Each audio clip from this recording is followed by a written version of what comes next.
ओम शांति।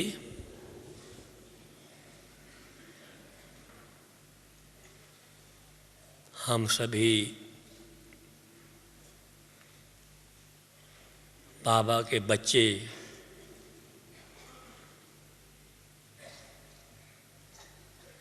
बहुत बहुत भाग्यशाली हैं, क्योंकि इतने बड़े संसार में, इतनी बड़ी दुनिया में, बेहद की दुनिया है, उसमें स्वयं भगवान ने हमको अपना बना लिया, हमें चुन लिया। वो स्वयं आए हमको अपना बनाने के लिए। हम दुनिया वालों को देखते हैं, क्या नहीं करते कि भगवान की एक झलक हमको दिखाई दे दे।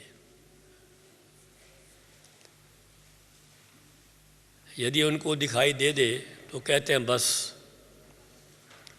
हमारा पुरुषार्थ पूरा हुआ, सब कुछ पा लिया, एक झलक के लिए भी। और यहाँ हमारा पुरुषार्थ कब चलता है? जब भगवान को मिल लेते हैं। उनका वहाँ पुरुषार्थ खत्म हो जाता है, बस थोड़ी झलक और कोई फलक देख लें। परंतु हमारा यहाँ पुरुषार्थ तेज़ी से शुरू होता है जब भगवान को हम मिल लेते हैं, पा लेते हैं। बहुत सौभाग्यशाली है। वोटों में हम कोई हैं। बाबा तो कहते हैं बच्चे जो 7 दिन का भी जिसने कोर्स कर लिया है, निश्चय हो गया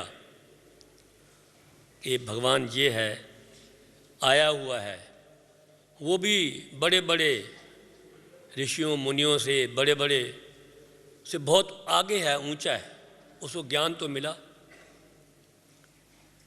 इसीलिए हम अपने भाग्य को सहराते हैं। फिर उसमें भी हम अपने को समझते हैं बहुत पद्मा पदम भाग्यशाली है। क्यों? हमने स्वयं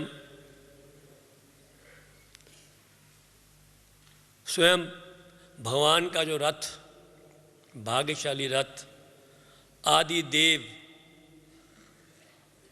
जिसको एडम भी कहते हैं, प्रजापिता ब्रह्मा, जगदम्बा सरस्वती, उनके साथ पाठ बजाया, उनके साथ रह करके सेवा की, उनके साथ खाया, उन्होंने गोद दी, उन्होंने बहलाया, उन्हें मीठे मीठे बच्चे साकार में कहा, हर प्रकार के चरित्र देखे और अनुभव किए, साथ मिलके चले। उनके पत्र हमको मिले ढेरों, बहुत, उनका जवाब दिया। यानी हर प्रकार से, जैसे एक पिता होता है या साजन होता है, हर प्रकार के संबंध से बाबा ने, हम जब बाबा कहता हूँ ना, मैं डिफ्रेंशिएट नहीं करता। बाबा में 2 शब्द हैं, बा और बा। बाबा कहते कौन सामने आता है? थोड़ा कोई ज्योति बिंदु सामने आता है, बाबा सामने आता है। एक है बाबा शिव बाबा, बाबा में 2 है ना, बा और बा। दूसरा है ब्रह्मा बाबा, दोनों मिला के बाबा मैं कहूँ। दोनों को हम जुदा नहीं कर सकते। कहते भी हैं, उर्दू में कहते हैं, दुनिया वाले कहते हैं कि आदम को खुदा मत कहो, परंतु खुदा से जुदा भी नहीं है वो। शरीर में वो आत्मा शिव बाबा प्रवेश है, तो क्या कहे, कौन है, कब है? वो तो कभी भी आ सकता है। तो हमने उस बाबा के साथ संग में रह करके बहुत अनुभव किए। सारा सीन देखा। 1957 की बात है, 1957, जब हम इंजीनियरिंग कॉलेज में पढ़ते थे पटियाला में, तो परिचय मिला, आप आत्मा हैं, शरीर नहीं। पहले तो काफ़ी डिस्कशन हुआ, लेकिन जब ये माना कि आई एम सोल, मैं आत्मा हूँ, उसी समय से अनुभूति होनी शुरू होगी।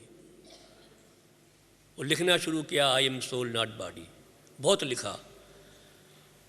4-5 दिन में जब ये अनुभूतियाँ हुई तो फौरन ज्ञान सारा सुन लिया। मैं कहते बहुत वंडरफुल चीज़ है।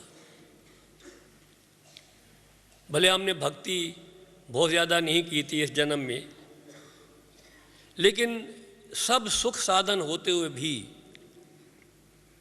कुछ खला था, यानी कुछ वैक्यूम था, कुछ असंतुष्टता थी। जब ये ज्ञान मिला आत्मा का, शिव बाबा का, तीनों कालों का, तीनों लोकों का, वंडरफुल ज्ञान। आप विचार कीजिए, हम कहते हैं परमात्मा, सब महिमा करते हैं ज्ञान का सागर है, बहुत महिमा होती है, वो उनकी इतनी महिमा करते हैं। क्या वो क्या समझते हैं वो दुनिया वाले लोग? अंतर्यामी है, सब कुछ जानता है, सब कुछ कर सकता है। एक तरफ तो ये कि सब कुछ कर सकता है, यानी उसकी बढ़ा चढ़ा के महिमा करते हैं, ये है वो है, किस प्रकार से है। फिर सर्वव्यापी कह देते हैं तो महिमा सारी ख़त्म कर देते हैं। यानी परमात्मा के बारे में या आत्मा के बारे में कुछ भी दुनिया वालों को मालूम ही नहीं है। जब हमें मालूम पड़ा, सारा ज्ञान रिवील हुआ।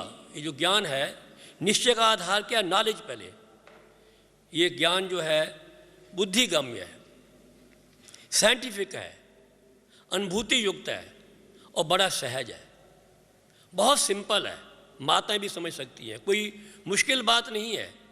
इतना ऊंचा पढ़ाई हाईएस्ट है, ये जो पढ़ाई है वो बहुत हाईएस्ट है, लेकिन ईजीएस्ट भी साथ है। अब देखो, हम इंजीनियरिंग पढ़ते थे, बड़ी मुश्किल पढ़ाई थी, ऊंची पढ़ाई थी, परंतु यहाँ पर ये फ़र्क है कि हाईएस्ट एंड द ईजीएस्ट। मुश्किल नहीं है भी हाईएस्ट। तो ऐसा जो ज्ञान देने वाला है आत्मा का, परमात्मा का, अब स्वयं का, सृष्टि चक्र का, सारे रिवील जो किया ना, ये बात किसी शास्त्र में भी ये चीज़ नहीं मिल सकती। क्योंकि आप देखो, हम कई दफ़ा सुनते हैं, अभी ऊपर एक कॉन्फ्रेंस थी, एक डॉक्टर चोपड़ा जी आए थे, बहुत मशहूर आदमी है। वो एक घंटे के हज़ारों डॉलर या पाउंड लेते हैं स्पीच करने के, एक उसको आने के लिए बहुत कॉस्टली वो स्पीकर है। परंतु हमने सुना, हम तो कहते हैं उन लोगों से हमारी ये माताएं बहनें इतनी ज्ञानवान है, बात मत पूछिए। कहने का मतलब है, इस ज्ञान के आधार से हम कह सकते हैं जो सारा ये ज्ञान रिवील हुआ है, सिवाय ज्ञान के सागर के और कोई दे नहीं सकता। अब देखिए, हम कहते हैं परमात्मा ज्ञान का सागर कैसे है, और वो कैसे आकर देता है। 1936-7 से ये ज्ञान दिया जा रहा है, नित नई बात। इतने बाबा कहते हैं, अगर वो सारा ज्ञान लिखा जाए, कितने वो भर जाए, सारी पुस्तकें कितना हो जाए। अभी भी आप देखिए, 1969 से लेकर के 2005 हो गया, अव्यक्त वाणी चल रही है। और देखिए, ये केवल ज्ञान के सागर के सिवाय और कोई ज्ञान दे ही नहीं सकता। एक बार की बात है, मैं सुनाता हूँ आपको। साकार बाबा की बात है। हम दिल्ली में थे और साकार बाबा थे, वो एक वहाँ पर दिल्ली में आए। और उन दिनों में क्या था, हम सब VIPs को ला करके, एक वो मेजर थे, उसकी कोठी में आए थे। हम VIPs को मिलाने के लिए ले जाते थे बाबा। कोई जज था, वकील थे, बड़े बड़े लोग थे। बाबा जब भी उनको सुनाता था एक साइकिल को, चक्कर को, हर बार नए नए तरीके से सुनाता था ये नहीं है कि वो जो सुनने वाला हम सुन रहे हैं बैठे हुए, लेकिन जैसे ऐसा सुना रहा, बिल्कुल नई बात सुना रहा है। अब आप बताइए, एक साइकिल का ज्ञान है, चक्कर का ज्ञान है, कितना वंडरफुल चीज़ है। आप बताओ, आप किसी दुनिया वालों को मालूम नहीं है। वो कहते हैं सत्य के बाद द्वापर, द्वापर के बाद त्रेता, त्रेता के बाद कलयुग, ऐसे बोलते हैं कुछ और नई नई बातें सुनाते हैं। यानी ये हूबहू रिपीट होता है, इट रिपीट्स इटसेल्फ। कितना वंडरफुल चीज़ है, कितनी वंडरफुल ये नॉलेज है जो कि बाबा ने उन जो वीआईपीज़ को सुनाई, और बार बार वही सुना रहा है। ऐसा लगता है कि बाबा मैं बिल्कुल नई बात सुना रहा हूँ। तो ये जो बात सुनाई, ऐसा लगता है ज्ञान का सागर बह रहा है, बह रहा। आप बताइए। और ब्रह्मा बाबा को गौमुख भी कहते हैं, उनके मुख से ज्ञान टपकता था। देखिए, आप बताइए, सारा जितने साल तो किया, अंत तक आपको मालूम हो 18 जनवरी 1969 8 बजे तक बाबा के मुख से ज्ञान टपक रहा था, निकल रहा था, बड़ी बड़ी धारणा निकल रही थी। विचार कीजिए, कितना इन्हीं ही बातों से मालूम पड़ता है कि ये नॉलेज साइंटिफिक, अनुभूति युक्त, बिल्कुल नया, शास्त्रों में इसका नाम निशान नहीं। हाँ, थोड़ा आटे में नमक तो है, ये सिवाय ज्ञान के सागर के और कोई नहीं दे सकता। इसलिए परमात्मा को ज्ञान का सागर कहा जाता है कि उसने ये ज्ञान दिया। दूसरा, आप देखिए, हम जब पहली बार थोड़े 7 दिन हुए थे ज्ञान सुना, कोई हमें ऐसा लगा कोई खींच रहा है हमको, आओ बच्चे आओ, बुला रहा है। अभी हम यंग 20 साल की एज थी हमारी, और बहुत कम, मैं समझता हूँ कि सारे इंडिया में थोड़े सेंटर्स थे, और सैकड़ों या हज़ारों के भाई बहन भी, माताएं ज़्यादा थी, भाई कम थे, बहुत थोड़े भाई भी थे। बाबा भी फ्री थे, जैसे कहना चाहिए। अब तो बाबा इतनी बाबा के बच्चे हो गए हैं तो बहुत कार्य करना पड़ता है। तो बाबा जैसे खींच रहा है। हम पहली बार बाबा से मिलने दिल्ली में गए, पहला मिले, बाबा से मिलन हुआ। जैसे मीठे बच्चे बुलाया, उन दिनों में आपको शायद मालूम हो बाबा से मिलन कैसा होता था, शायद किसी को मालूम है कि नहीं होगा। जैसे बच्चा बाप से गोद में जाता है, बाबा की गोद में जाते थे, बाबा थपथपाते थे, प्यार करते थे, और कुछ बोलते भी थे। जब देखा बाबा ये बच्चा ये बहुत वैराग में है, स्पष्ट बाबा ने कहा, बच्चे ये पढ़ाई जो है, मुख से निकला बाबा के महावाक्य, बच्चे ये पढ़ाई तुम्हारे काम आने वाली नहीं है। हम इंजीनियरिंग कॉलेज के फर्स्ट ईयर में पढ़ते थे। इस ईश्वरी धंधे में लग जाओ, स्पष्ट कह दिया। अब बताइए कौन कहेगा ऐसे? गुरु गोसाई कहेंगे कभी तो तुम पढ़ाई छोड़ दो? छोड़ने के लिए नहीं कहा, बच्चे ये पढ़ाई काम नहीं आएगी और इस ईश्वरी धंधे में लग जाओ। हमने कहा बात तो ठीक है, बाप भगवान ने कहा है। जब एक बार ये निश्चय किया भगवान पढ़ा रहा है, पढ़वाने, उससे कई प्रूफ हैं। समय को देखिए और ज्ञान को देखिए। बाबा कहते हैं अनुभूति होती है, यानी वो एकदम हम बॉडीलेस हो जाते हैं, योग की अनुभूति होती है। इन सब बातों, एक ध्यान का पाठ था, हम बताएं आपको, तो जो बाबा ने महावाक्य उच्चारण किए वही सिद्ध हो गए। हमने इंजीनियरिंग पास ही की, लेकिन कभी भी कोई गवर्नमेंट की नौकरी या कोई नौकरी नहीं की, या उस वो काम नहीं किया। मैं बता रहा था, देखिए किन बातों से हमको निश्चय होता है कि ये भगवान पढ़ाता है। हम बताएं, हम जब पहले शुरू में आए तो उस वक्त हफ्ते में 2 बार भोग लगता था। अभी तो लगता है ना गुरुवार को भोग लगता है, उन दोनों में गुरुवार भी लगता था, संडे भी लगता था। हमारी जो बहनें हैं, अब तो दादियाँ हैं, उनको वो ध्यान में जाती थी, कोई संदेश लाती थी, इंडिविजुअल संदेश लाएंगे, भोग खिलाती थी। तो मैं जो था, हम तो साइंस पढ़ते थे, हम कहते हैं भाई ये राइट है कि रॉन्ग है, कुछ हम रॉन्ग नहीं कहते थे भाई, और बातें राइट है, ये भी राइट बात होगी, लेकिन हमें समझ नहीं, हम इतने समझ में अभी नहीं आ रहा है, तो हम सोचते थे ठीक है होगा, परंतु फेथ हो उसी प्रकार से वो नहीं था। हम बताएं क्लियर। तो हम ज्ञान सुन करके, बाबा ने मुझे एक और वरदान दिया, बच्चे अपने को इंजीनियर्स को, अपने लौकिक घर वालों को ज्ञान दो, ये डायरेक्शन दिया। आज बाबा ने कहा ना, जैसे बाबा कहता है वैसे चलते चलो, उस बात में कल्याण ही कल्याण है। और कुछ नया मत करो, जो बाबा श्रीमत देता है वैसे चलते चलो बस। बाबा ने ये वरदान दिया, फिर कहा बच्चे तुम, लेटर लिखा था कि बच्चे तुम अपने लौकिक घर वालों को, साथ साथ जो इंजीनियर्स हैं उनको ज्ञान दीजिए। आप मानेंगे जो बाबा ने कहा वैसे हमने किया। उन दिनों में त्रिमूर्ति निकलती थी, एक त्रिमूर्ति मैगजीन, अब तो है ना ज्ञानामृत, उस वक्त ज्ञानामृत नहीं, त्रिमूर्ति मैगजीन थी। और त्रिमूर्ति मैगजीन हमारे भ्राता जगदीश जी निकालते थे, दिल्ली से आती थी और बहुत थोड़ी, सैकड़ों या हज़ारों में बहुत थोड़ी छपती थी।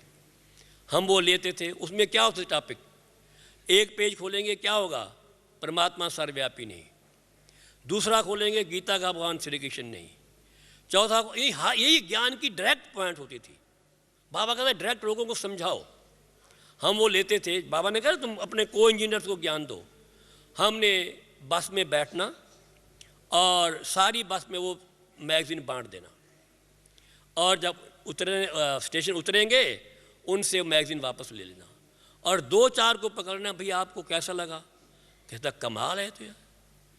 उनको वहीं बैठ के समझाना, वो खड़े होकर वो समझ जाते थे। वो इतना फोर्स था बाबा के उस वरदान में, देखा जाए तो हमारे कई इंजीनियर जो थे, हम पढ़ने वाले जो स्टूडेंट्स थे, वो भी ज्ञान में आ गए। हमारे हॉस्टल में ही क्लास लगनी शुरू होगी।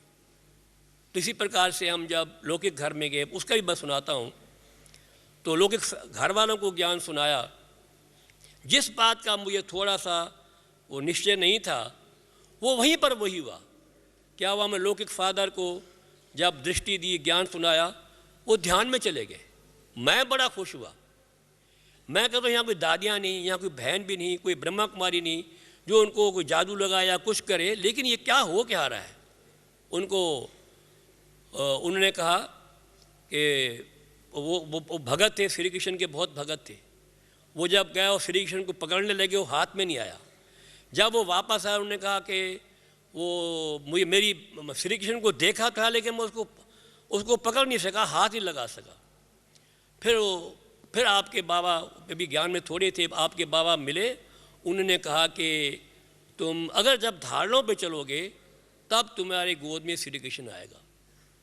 नेक्स्ट टाइम फिर हम जब वो धारणा शुरू की, सब कुछ हुआ, फिर वो ध्यान में गए, फिर श्री कृष्ण उनके गोद में आया। बड़े उनके आंसू थे, बहुत कुछ था। तो इस बात से बाबा ने निश्चय कराया, बच्चे ध्यान का पाठ भी बहुत ज़बरदस्त है। हम बताएं, जो यज्ञ की स्थापना हुई है शुरू में कराची से लेकर हैदराबाद से, इतना ज़बरदस्त ध्यान का पाठ था उस वक्त, बहुत था। वो पहला फाउंडेशन पैदा हुआ था। ओम ओम कहते थे और ध्यान में चले जाते थे। उसका ज्ञान था ही नहीं कुछ।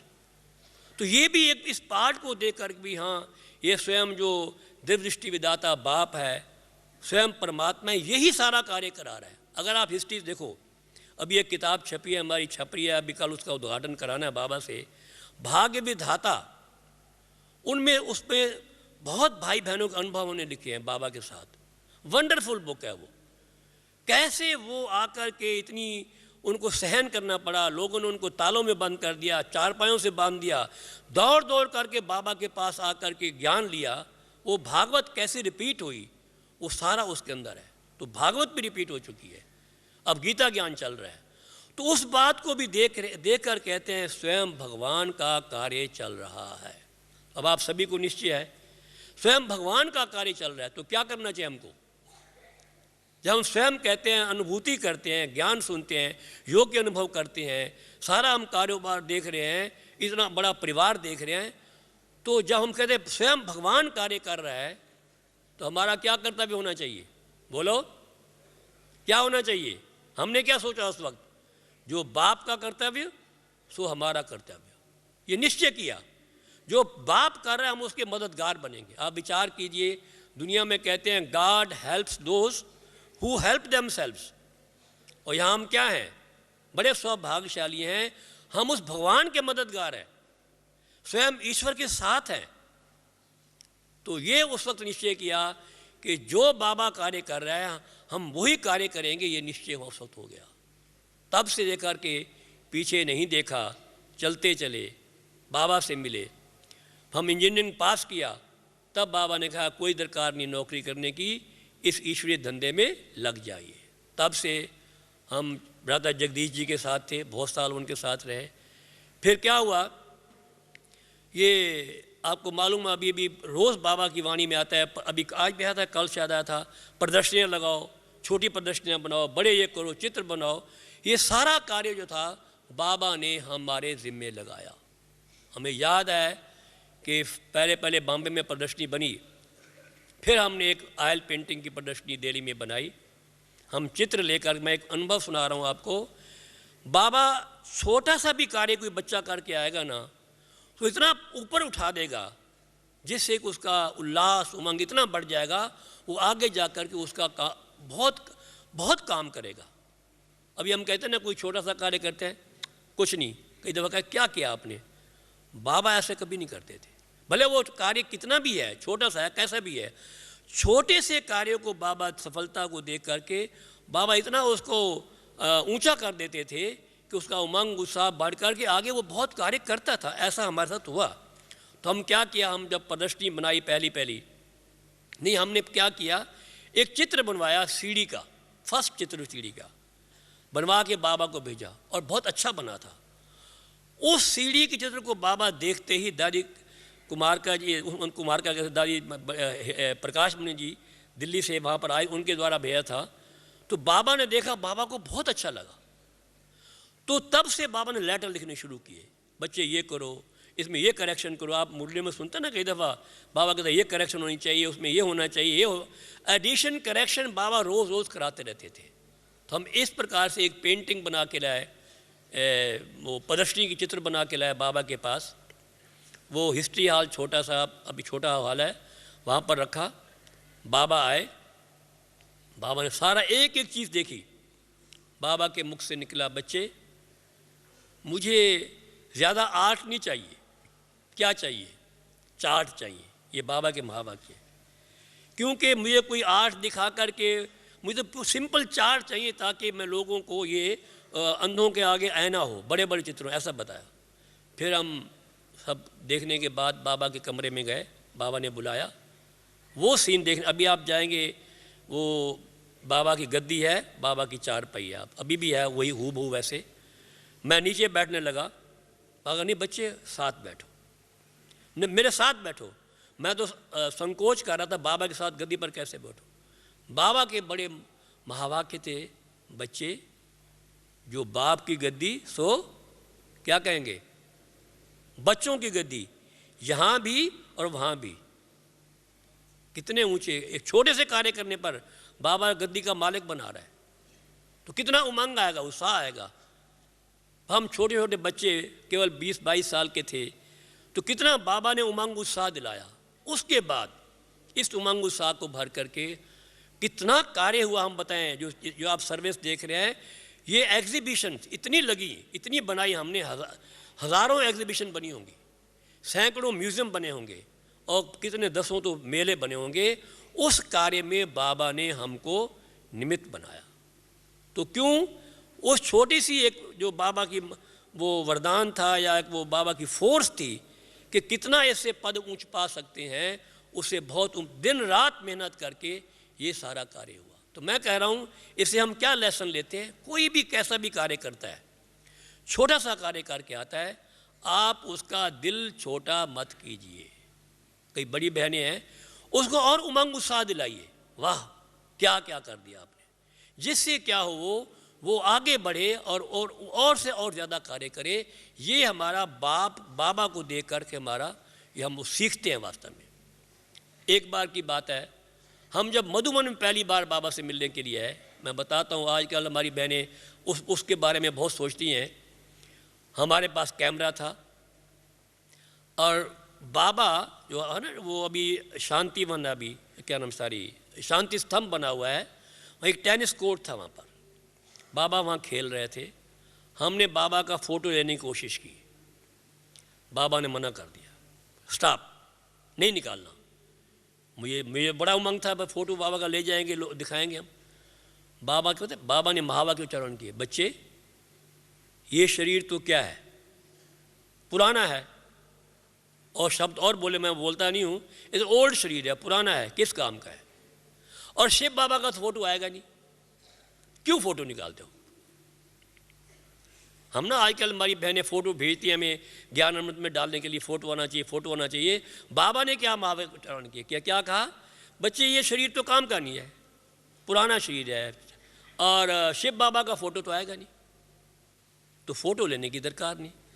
मैं चुप हो गया। मैंने कहा बाबा कह रहे तो हम थोड़ा वो ज़रूर फ़ोटो निकालेंगे।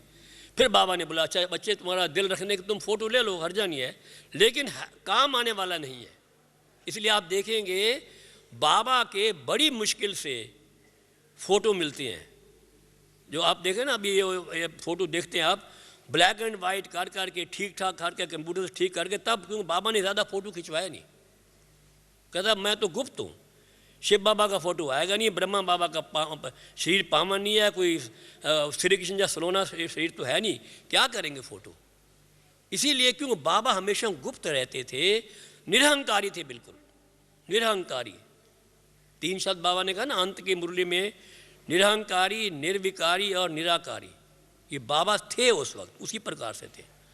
तो कहने का मतलब ये है कि बाबा के जो गुण थे, ज्ञान का सागर, वो तो आप देखते ही हैं, निरहंकारी थे, वो प्यार का सागर भी थे। हम बताएं आपको, स्पष्ट दिखता था, जो बच्चा भी छोटा हो, बड़ा हो, अमीर हो, गरीब हो, चाहे कैसा भी हो, जो बाबा के पास जाएगा मिलने के लिए, बाबा ऐसा बाहर निकल के आएगा कि सबसे ज़्यादा शायद बाबा मुझे ही प्यार करता है, ऐसा फीलिंग आती थी। किसी को ये फीलिंग नहीं आ सकती थी कि बाबा ने मुझे कम प्यार करता है या उससे ज़्यादा प्यार करता है। ऐसी फीलिंग हम देखते थे, हम भी जाते थे, कोई भी जाता था, चाहे कैसे भी माता हो, छोटा बच्चा हो, कोई हो, सब प्यार के जो वाइब्रेशन लेकर, प्यार वो लेकर आते थे। कोई प्यार से भरपूर ना हो ऐसी बात नहीं, मैं खुद देखा। तो वो बाबा प्यार का भी सागर, देखो प्यार का सागर ना होता, आप बताओ, पतित शरीर और पतित दुनिया में आकर के इतना कार्य किया, और जैसा वो था वैसा ही ब्रह्मा बाबा को ही बना दिया।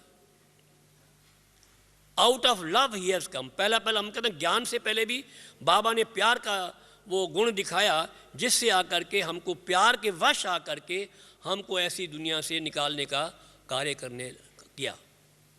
और दूसरा ये कहते हैं कि जितने भी हम संबंध कहते हैं वो हमारे माता पिता हैं, क्या तुम्हें माता श पिता तुम्हें बंधु श सखा तुम्हें, जितने भी ये संबंध हैं कैसे परमात्मा प्रत्यक्ष करेगा, आप विचार कीजिए। जब तक प्रैक्टिकल में कुछ ना करके दिखाए, है तो है, हमें कैसे मालूम पड़ेगा।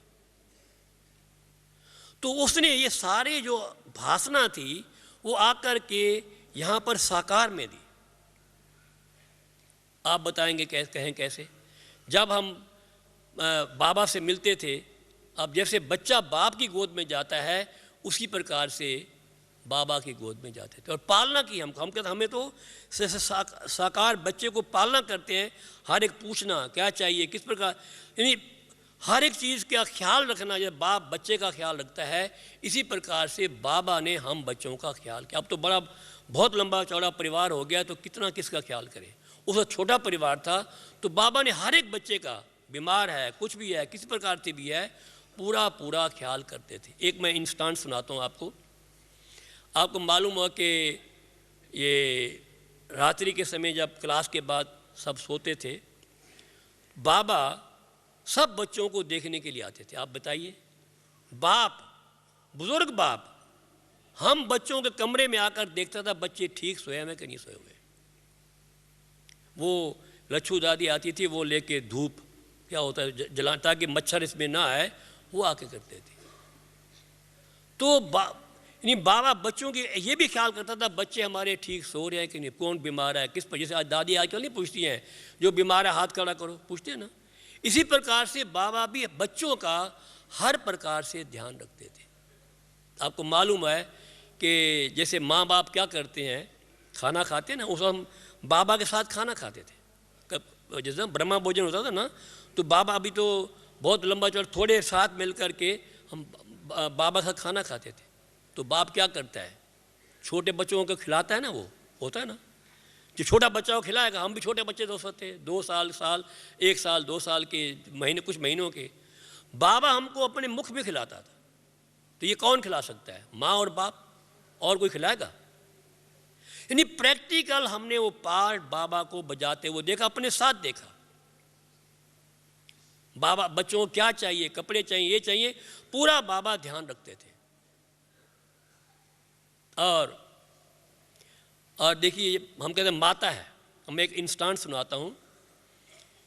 माँ क्या बच्चों को दूध पिलाती है। एक बार की बात है, बाबा दिल्ली में आए हुए थे और मेजारी कोठी में आए हुए थे।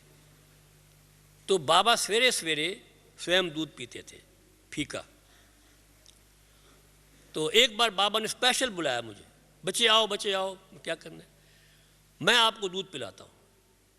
जैसे माँ बच्चे को दूध पिलाती है, मैं भी माँ हूँ, ये बोला, मैं तुम्हारी माँ हूँ। तो होता है ना, वैसे वो मुख में दूध डाला। वैसे तो बाप माता हमारी ऐसे कि हमें ज्ञान दूध पिलाती है, हमें ज्ञान का दूध देकर हमको हृष्ट पुष्ट करती है, बात तो वो है ना। लेकिन साकार में इसी प्रकार से रियलिटी में हम बच्चों को दूध भी पिलाया।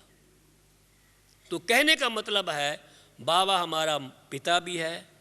और पिता, हम जब बाप होता है क्या करता है, बच्चा थोड़ा बड़ा होगा, चलो उसको भेज दो, केजी में भेज दो, ताकि टाइम पास करे, हमारे से छूटे, बच्चों को भेज दो, कहते हैं ना पढ़ने भेज दो, किंडरगार्टन क्या कितनी कितनी छोटे छोटे बच्चे भेज देते हैं और स्कूल में भेजेंगे। यहाँ पर बाप अब खुद पढ़ाता है, टीचर, बाप स्वयं टीचर है, अपने स्कूल खोला हुआ है, स्कूल में पढ़ाता है, ये नहीं कि और जगह भेजेगा।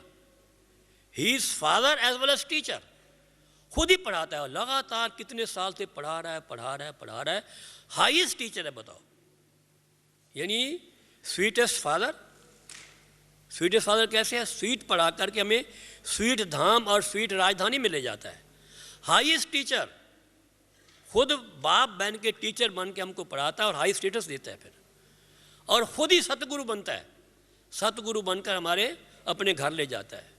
और फिर क्या है, he is our dearest mother, माँ बनकर हमें ज्ञान दूध दे करके हमारे हृष्ट पुष्ट बनाता है। और दूसरा क्या है फिर, अनफेलिंग फ्रेंड, कभी साथ छोड़ने वाला दोस्त नहीं है, ऐसा दोस्त मतलबी दोस्त नहीं है, हमेशा साथ देने वाला है, ऑलवेज विद अस। क्या करता था हमने, बाबा जब विदाई देते थे, आपको मालूम हो, जैसे होता ना मित्र, हम किसी मित्र से विदाई लें, हाथ हिला करके टाटा करते हैं, तो बाबा भी as a friend, as a मित्र, या हमारा जो वो आकर के बहर, जहाँ पर आप ऊपर जाएंगे पांडव वन में एक बड़ का दरख्त है बैक में, वहाँ आकर के बच्चों को रुमाल हिला करके विदाई देता था। He is our friend, true friend. और वैसे अभी भी देखेंगे हर समय हमारे साथ है, हमें मदद करता है, ऐसा फीलिंग आती है हमको। और लास्ट में कहते हैं हमारा साजन भी है, वो रियली अवर साजन। हम अगर उसको साजन बन के साथ रखें तो हमारा साजन भी है। हमें टू मिसाल भी एक बताएं आपको, हम क्या थे, दिल्ली की बात है, हम वहाँ पर, बाबा वहाँ पर आए और एक हमने एग्जीबिशन लगाई थी, बाबा ने एग्जीबिशन भी देखी, बहुत मेहनत करके तैयार की थी। तो जब बच्चे बाबा से मिलने के लिए गए, हम भी मिलने के लिए गए, तो बाबा ने कहा इनको क्या सौगात दें। एक अभी मेरे हाथ में है ये सोने की मुंदरी, ये बाबा ने हाथ में डाल दी, हो वाई कि वो हमारा, जैसे सगाई होती है ना, जैसे तो वो हमारा साजन है। आप कभी साजन रूप से उसको याद करो, बहुत मज़ा आता है। He is my bridegroom, I am his साजन। मेरा श्रृंगार कर रहा है वो, श्रृंगार करके मैं उनके पास जा रहा, मुझे पहले पियर घर ले जाएगा, फिर ससुर घर भेज देगा, यह है ना हमारा श्रृंगार करता है। तो इस प्रकार से सब जो संबंध हैं बाबा ने पूरे साकार में भी निभाए हैं। अब भी अगर हम चाहें उसको उसी रूप से याद करें तो अब भी हमको उसकी भासना आती है। तो इस प्रकार से जो बाबा ने हम बच्चों पर मेहनत की, हम बच्चों को ये इतनी पालना दी, हमारा फ़र्ज़ है औरों को भी इस प्रकार से देना। और दूसरी बात क्या है, देखिए कि बाबा हमेशा कहते हैं बच्चे सदैव खुश रहो, अभी वाणी में कई दफ़ा आता है बच्चे, मैं कहता हूँ कि याद करना कोई मासी का घर नहीं है। मैं लास्ट का पॉइंट बता रहा हूँ। कभी कहता है बाबा कहता है याद बहुत सहज है, बहुत सिंपल, स्वयं को आत्मा समझे, बाप को याद करो, क्या मुश्किल है? मुश्किल नहीं है। फिर बाबा कहते हैं याद करना सहज, मासी का घर भी नहीं है। कहते हैं 1 घंटा योग लगाया, 2 घंटे योग लगाया, कहते ना कहीं। बाबा कहते हैं मैं नहीं मानता। क्या इसका मतलब क्या है? इसका याद मीन देखो, एक समय पर सदा एक ही संकल्प मन बुद्धि में रहता है। हमारे ज्ञान अमृत में आया था आर्टिकल कि एक समय पर एक ही चीज़ रहेगी, 2 चीज़ नहीं रह सकती। What is yoga? Yoga means उन सभी संकल्पों को हटाओ, अपने को आत्मा, आई एम सोल, ये निश्चय करो और बाप से कनेक्शन जोड़ो, इसे योग कहते हैं। और साथ साथ सहज क्या है? शुद्ध संकल्पों का खजाना जमा करना भी योग है। अगर मानो हर वक्त ये नहीं कर सकते, कोई भी शुद्ध संकल्प हो, मैं लाइट हूँ, मैं माइट हूँ, मैं बिंदु हूँ, मैं डायमंड, जो भी है, ये बार बार रिवाइज करें हम।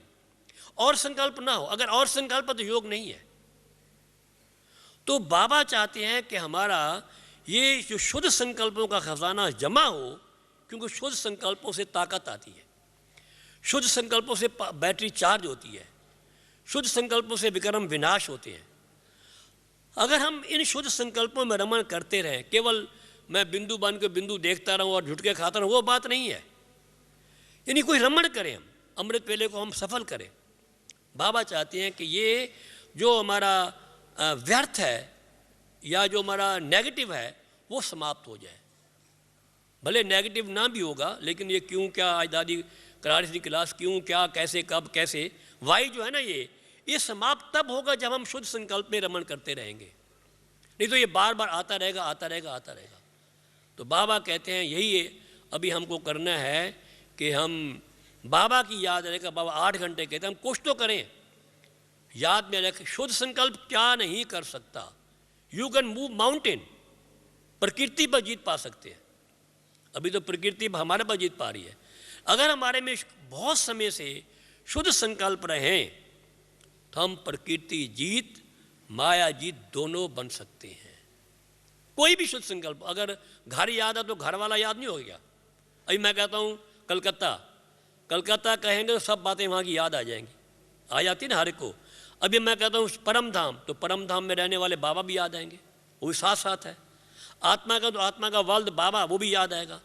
कोई भी शुद्ध संकल्प बुद्धि में रखते हैं और व्यर्थ को और नेगेटिव को समाप्त करते हैं, यही वास्तव में योग है। इसका पुरुषार्थ अभ्यास करना चाहिए, अटेंशन चाहिए बार बार, चलते फिरते खाते पीते अटेंशन रखना ही वास्तव में, केवल बैठ करके नहीं, परंतु इन सब बातों में रमण कर, इसको बार बार अटेंशन में लाना, प्रैक्टिस में लाना, इसे कहते हैं वैसे योग। और हम तो कहते हैं बहुत बहुत पद्मा पदम हम भाग्यशाली हैं कि हम तो एक भगवान के बन भी गए, और क्या हुआ, भगवान के कुछ काम भी आ गए, है ना। सभी काम में आए हुए सभी आप लोग। एक तो भगवान ने अपना बना लिया, साथ में कुछ काम में भी लगा दिया। बहुत बड़ी बात है ये, भगवान के काम आना कम बात थोड़ी हुई, उसके कार्य में लग जाना बहुत बड़ी बात है। तो हम बहुत समझते हैं अपने को, आप सभी हैं बाबा के बच्चे भी बन गए, साथ साथ बाबा के बच्चे बन करके उसके कार्य में मददगार भी बन गए। ये बहुत बड़ी एक सौभाग्य की निशानी है। और बाबा तो कहते हैं कुछ भी हो जाए, वो बाबा कहते हैं ना, वो ड्रामा को याद करते हुए कि जो कुछ हो रहा है बिल्कुल ठीक हो रहा है। अभी दादी जानकी जी ने उसने क्लास कराई, कई बच्चे कहते, कई भाई कहते हैं ना ये ठीक नहीं हुआ, ये भी कहना ठीक नहीं है। यानी ड्रामा पर आपको फेथ नहीं है क्या? ड्रामा एक्यूरेट बना हुआ है, ड्रामा जो है मोस्ट एक्यूरेट है, it can not be change. कई बातें कहती हैं ना, बहनें कहती हैं अगली बार हमें बाबा ऐसा पार्ट मत देना, मेरा पार्ट बदल देना, इम्पॉसिबल है। क्योंकि ड्रामा मोस्ट एक्यूरेट है, it can not be change. क्यों चेंज होता? क्योंकि मोस्ट एक्यूरेट है। अगर कुछ कमी हो तो चेंज भी किया जाए, परंतु इसमें कमी है नहीं, इसलिए मोस्ट एक्यूरेट है। तो हमें ड्रामा पे टेकर जो कुछ हो रहा है सब ठीक हो रहा है, नथिंग बैड, नथिंग रॉन्ग, इसी बात पर टेक करके बाबा कहते हैं सदा खुश रहो और खुशी बांटो। कभी भी बाबा कहते हैं खुश रहो, क्योंकि खुशी जैसी खुराक नहीं है और खुशी जैसी दवाई भी नहीं है। अगर आप बीमार हैं, घबराने की बात नहीं, खुश रहेंगे तो जल्दी ठीक हो जाएंगे। इसी प्रकार से हम बाबा के बच्चे सब खुश रहें, मौज में रहें, मस्ती में रहें, और बाबा की जो इच्छाएं हैं, जो बाबा की जो हमसे चाहना है, उसको पूरा करें, बाप समान बने और जल्दी जल्दी समय को समीप लाएं। समय तो आएगा ही आएगा, हम समीप लाएं और घर जाने की और फिर अपने सत्युग में आने की तैयारी करें। ओम शांति।